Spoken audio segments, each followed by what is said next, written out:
बातें जो हम कह रहे हैं, मैं थोड़ी इसको सीधा एक्सट्रीम फॉर्म में कह दूं, कितनी सही गलत की बात नहीं है।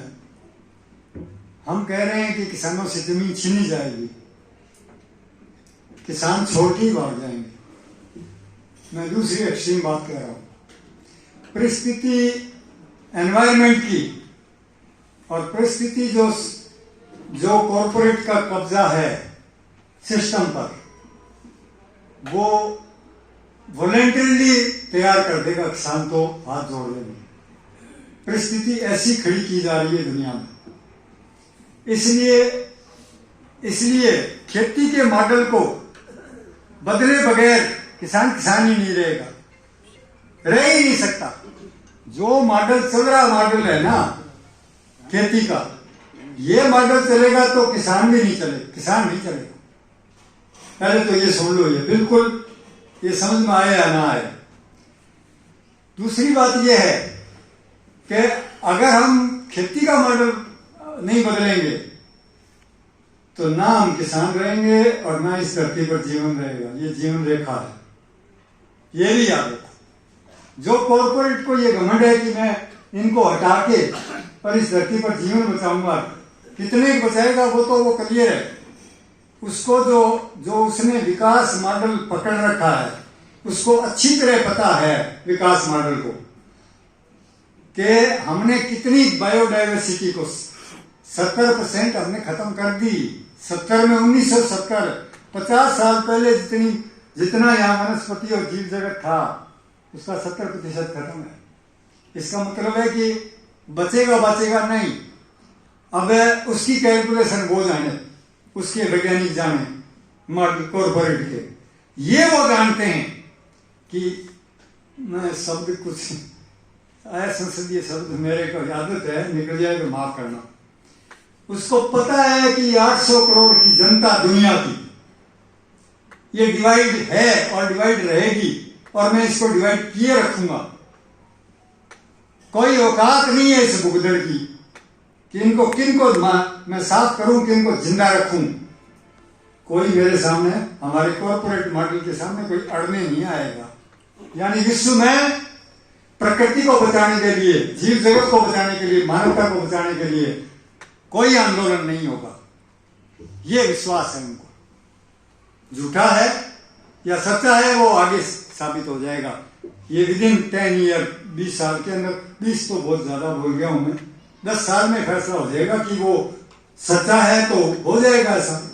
अगर झूठा है तो दुनिया के लोग कॉर्पोरेट सिस्टम को मिटा देंगे ये, और खुद नहीं मिटेंगे, किसी तरह जिंदा रहने की ट्राई करेंगे। नुकसान तो बहुत होगा, हमारी बहुत बीमारियां आएंगी, कितने हम मरेंगे, जीव जगत कितना बर्बाद हो गया है और कितना और बर्बाद होगा, मानवता कितनी बर्बाद है और कितनी और होगी, मेरे पास कैलकुलेशन नहीं है। होगा तो बहुत खतरनाक हमारे साथ हो रहा है। हम जब सुबह उठते हैं ना, तब ये सुनते हैं कि 10 लाख 20 लाख किसी पैलेस्टाइन की जगह में इतने बच्चे मार दिए, भूखे प्यासे तड़फाए जा रहे हैं, हो रहा है हमारे सामने। और हम कहते हैं कि कॉर्पोरेट सिस्टम है। ये सिस्टम नहीं है, ये सुसाइडल आत्मघाती है।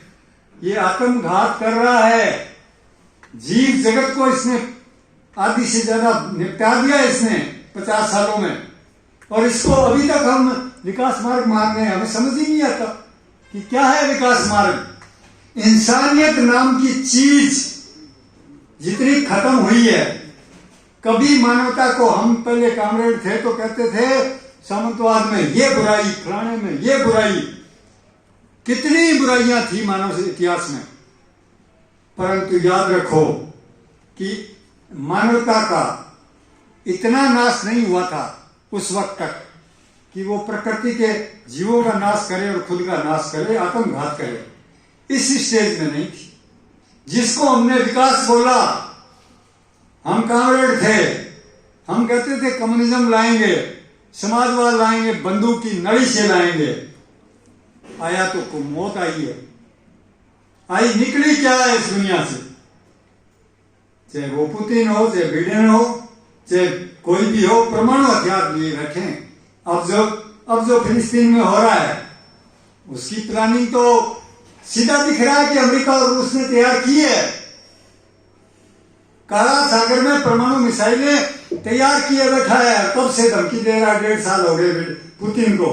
और बिडेन मैदान में सीधा दिख रहा है। यूक्रेन में जो भी किया, नाटो ने जो भी किया, सबको पता है कि नाटो कितना हमलावर है। फिर तुलना करने का कोई फायदा नहीं। पुतिन से ज्यादा खतरनाक है, रूस से ज्यादा खतरनाक है, ज्यादा अपराधी है ज्यादा अपराधी मान लो नाटो को और अमेरिका को। परंतु जो कम अपराधी है, क्या वो इस धरती पे जीवन बचाने के लिए कुछ कर रहा है? उसकी कोई अप्रोच है? वो तो कह रहा परमाणु मेरे पास, इधर ये बेड़े ले आया, अभी ले आया, बेड़े ले आया, ये 3 बेड़े अमेरिका ले आया, रशिया पहले से तैयार बैठा है, मर देंगे, मारेंगे। अरे भाई तुम कौन लोग हो कौन तुम? बिडेन और पुतिन ये कहने वाला कौन होता है कि हम इस धरती पे परमाणु चला देंगे? हम कौन है? 800 करोड़ जनता कौन है वो तो बताओ। उनको पता है कि 800 करोड़ जनता इस बात में जाएगी ही नहीं। वो तो कोई तो भारत का विकास करेगा, कोई पंजाब का ही करने लग जाएगा, कोई पंजाब के किसानों को करने लग जाएगा। जितने इस वक्त एक सवाल है कि अगर दुनिया का साझा जो सवाल है सरबत का भला, कि जीव जगत का भला, जीव जगत बचेगा कि नहीं बचेगा, और मानवता बचेगी कि नहीं, साथ जिएंगे साथ मरेंगे, हो ही नहीं सकता। जो मानवता ये सोच रही है, जिसका हर आदमी ये सोचता है मैं मेरा घर कर लूं, मैं मेरा प्रांत कर लूं, मेरा राष्ट्र कर लूं, वो कहीं और स्वर्ग की बातें हैं, वो धरती पर नहीं होने वाली। साफ बात है कि इस धरती के ऊपर मुद्दा यह है पहले नंबर का, अगर ये मुद्दा नहीं उठता हमसे सरबत के भले का, कि प्रकृति को बचाना और मानवता को बचाना ही बचाने का एक पहलू होगा कि हम प्राकृतिक खेती करें। वो उसका विकास मॉडल हमारा क्या होगा कि प्रकृति के खिलाफ कोई काम नहीं होगा इस धरती पर, जीवों के खिलाफ, इंसानों के खिलाफ।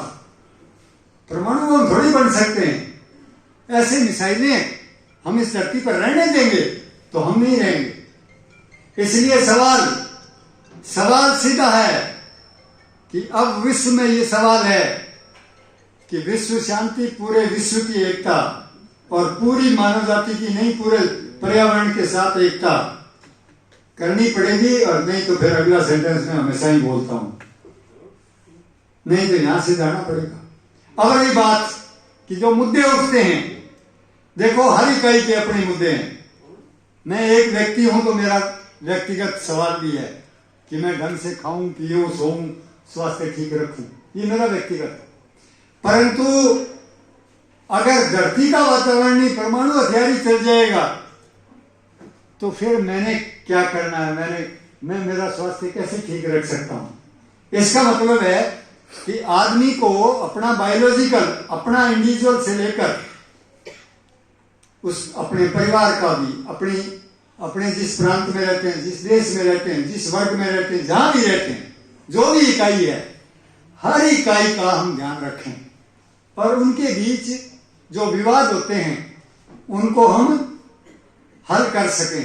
पर मेरा मानना यह है, हो सकता है मैं गलत हूं इसमें, कि अगर मानव जाति सरबत के भले को, साझे मुद्दे को अगर नहीं बढ़ाती, जैसे किसानों ने 3 कानूनों को साझा मुद्दा बनाया, क्या एकता रही है पूरे देश में और सारे संगठनों की।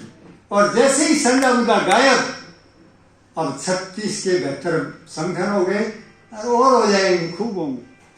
समझिए बात यह है कि सरबत के भले का ही मुद्दा है। अगर वो दुनिया में नहीं उठा तो हमारे बीच जो झगड़े हैं घर घर को झगड़ा देंगे, ये झगड़ रहे हैं, पति पति झगड़ रहे हैं, भाई भाई झगड़ रहा है।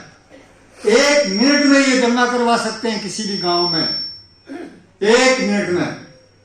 हम आग के पुतले पर, हमारा कॉर्पोरेट समाज इतना डिवाइडेड है कि इसमें किसी भी वक्त किसी भी नाम पर ये फूट डाल के और कुत्ते के पिल्ले की तरह लड़ा सकते हैं और लड़ा रहे हैं।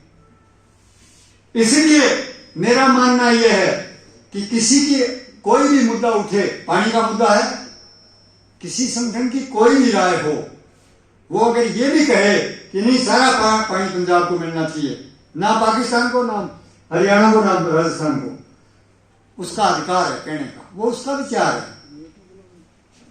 बिल्कुल अगर 36 संगठन मान लो वापिस एक होते हैं, कोई संगठन ये बात कहे तब भी कहने का अधिकार उसका कायम रखो। पर जहां मानने का सवाल है वो तो फिर बहुमत मानोगे, फिर सांझे में रहोगे ना। इसका मतलब है कि मत घबराओ, हमारे बीच मतभेद से मतभेद हैं और रहेंगे, पर हम किसी के मतभेद को दबाएंगे नहीं। बहुमत के मुताबिक चलने के लिए तैयार रहें, सबको तैयार करें इसके लिए। परंतु एक बात कैसे पहुंचाएं कि सरबत के भले तक पहुंचो, नहीं तो ये बर्बाद कर देगा। ये कॉर्पोरेट सिस्टम 10 साल से ज्यादा चलने वाला नहीं है, ये इस धरती को बर्बाद कर देगा। इसलिए पूरी दुनिया को बचाने के लिए खड़े हो जाओ, विश्व के नागरिक बनो। पंजाब और इंडिया के नागरिक बनने से हम जिंदा नहीं रहेंगे, ये हमारी जीवन और मौत का सवाल है। ये मैं एक्सट्रीम बात कह रहा हूं तो आपको लग रही है तो सोचना जरूर कि बात यहां पहुंची हुई है कि सरबत के भले का आंदोलन, इस धरती पे हम कोई विश्व युद्ध नहीं होने देंगे। आज से ही बोलो इस पर, पानी पर भी बोलो, मुझे कोई दिक्कत नहीं है। धन्यवाद।